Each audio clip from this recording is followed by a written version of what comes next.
ਹਜੇ ਵੀ ਰਾਜਕਰਮੀ ਸਿੰਘ ਜੀ, ਕਰੋਨਾ ਦੀ ਵੀ ਆਪਾਂ ਗੱਲ ਕਰਦੇ ਜਾਈਏ, ਬਹੁਤ ਸਾਰੇ ਲੋਕਾਂ ਨੂੰ ਕਰੋਨਾ ਵਾਇਰਸ ਫੇਰ ਹੋ ਰਿਹਾ ਜਾਂ ਫਲੂ ਹੋ ਰਿਹਾ ਹੈਗਾ।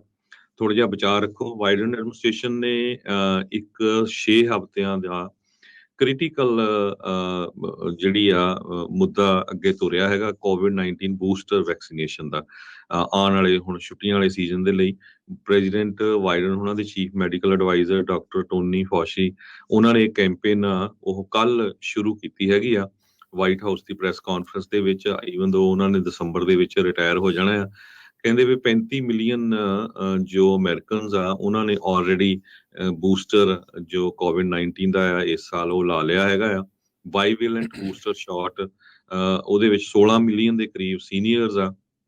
ਵਾਈਟ ਹਾਊਸ ਦੇ ਕੋਆਰਡੀਨੇਟਰ COVID-19 ਦੇ ਜੋ ਡਾਕਟਰ ਆਸ਼ੀਸ਼ ਝਾਅ ਆ, ਉਹਨਾਂ ਨੇ ਵੀ ਇਹਦੇ ਉੱਤੇ ਬਰੀਫ ਕੀਤਾ ਹੈਗਾ। ਕਹਿੰਦੇ ਵੀ 267 ਮਿਲੀਅਨ ਅਮਰੀਕਨਸ ਨੇ ਪ੍ਰਾਇਮਰੀ COVID-19 ਵੈਕਸੀਨ ਲਵਾ ਲਿਆ ਹੈਗਾ ਆ CDC ਦੇ ਡਾਟਾ ਦੇ ਮੁਤਾਬਕ। ਸੋ ਇਹ ਜਿਹੜੀ ਕੈਂਪੇਨ ਸ਼ੁਰੂ ਕੀਤੀ ਗਈ ਆ ਵਾਈਟ ਹਾਊਸ ਵੱਲੋਂ ਇਸ ਛੁੱਟੀਆਂ ਦੇ ਦੌਰਾਨ ਤੇ ਸਾਲ ਦੇ ਜੋ ਐਂਡ ਹੋਣ ਵਾਲਾ ਉਹਦੇ ਦੌਰਾਨ, ਉਹਦੇ ਵਿੱਚ ਕਹਿੰਦੇ ਵੀ ਅਸੀਂ ਮੋਸਟਲੀ ਜੋ ਸੀਨੀਅਰਸ ਆ ਜਾਂ ਉਹ ਕਮਿਊਨਿਟੀਜ਼ ਆ ਜਿਹੜੀਆਂ ਜ਼ਿਆਦਾ ਹਿੱਟ ਹੋਈਆਂ ਆ, ਉੱਥੇ ਐਕਸਪੈਂਡ ਕਰਾਂਗੇ ਵੀ ਵੱਧ ਤੋਂ ਵੱਧ ਬੂਸਟਰ ਤੇ ਟੀਕੇ ਲਵਾਉਣ ਤਾਂ ਕਿ ਜੋ ਕਰੋਨਾ ਵਾਇਰਸ ਆ ਉਹ ਹੋਰ ਫੈਲ ਨਾ ਸਕੇ।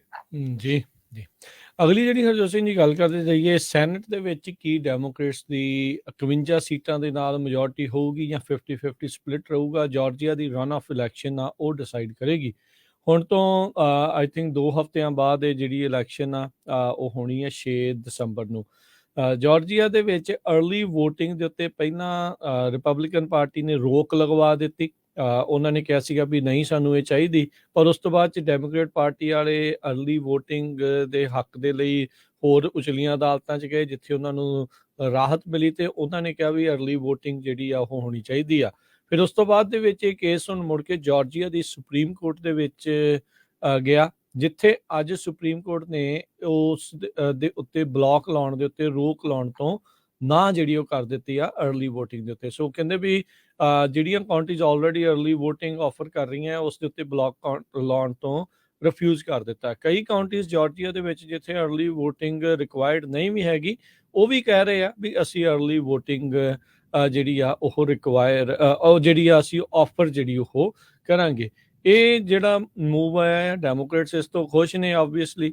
ਜਿਹੜੇ ਸੈਨੇਟਰ ਜਿਹੜੇ ਰਫੇਲ ਵਾਰਨਕ ਆ ਉਹ ਚਾਹੁੰਦੇ ਆ ਵੀ ਉਹ ਰੀਇਲੈਕਟ ਹੋ ਜਾਣ। ਪਿਛਲੀ ਦੀ ਵੀ ਰਨ ਆਫ ਇਲੈਕਸ਼ਨ ਦੇ ਵਿੱਚ ਉਹ ਉੱਥੇ ਜਿੱਤੇ ਸੀਗੇ, ਤੇ ਰਿਪਬਲਿਕਨ ਜਿਹੜੇ ਉਹਨਾਂ ਦੇ ਆਪੋਜੀਸ਼ਨ ਦੇ ਵਿੱਚ ਨੇ ਕੈਂਡੀਡੇਟ ਹਰਸ਼ਲ ਵਾਕਰ ਆ, ਉਹ ਤੇ ਉਹਨਾਂ ਦੀ ਪਾਰਟੀ ਨਹੀਂ ਸੀ ਚਾਹੁੰਦੀ ਵੀ ਇਹ ਚੀਜ਼ ਹੋਵੇ। ਸੋ ਜਿਹੜੀਆਂ 3 ਰਿਪਬਲਿਕਨ ਪਾਰਟੀ ਦੀਆਂ ਜਿਹੜੀਆਂ ਕਮੇਟੀਜ਼ ਉਹਨਾਂ ਨੇ ਵੱਖ-ਵੱਖ ਪੱਧਰ ਦੇ ਉੱਤੇ ਥੈਂਕਸ ਗਿਵਿੰਗ ਤੋਂ ਪਹਿਲਾਂ ਖਾਸ ਕਰਕੇ ਜਿਹੜੀ ਅਰਲੀ ਵੋਟਿੰਗ ਉਸ ਨੂੰ ਰੋਕਣ ਦੀ ਜਿਹੜੀ ਉਹ ਮੰਗ ਕੀਤੀ ਸੀ, ਪਰ ਹਾਲ ਦੀ ਘੜੀ ਸੁਪਰੀਮ ਕੋਰਟ ਨੇ ਉੱਥੋਂ ਦੀ ਨੇ ਜਾਰਜੀਆ ਦੀ ਨੇ ਉਸ ਦੇ ਉੱਤੇ ਰੋਕ ਲਾਉਣ ਤੋਂ ਨਾ ਕਰ ਦਿੱਤੀ ਆ।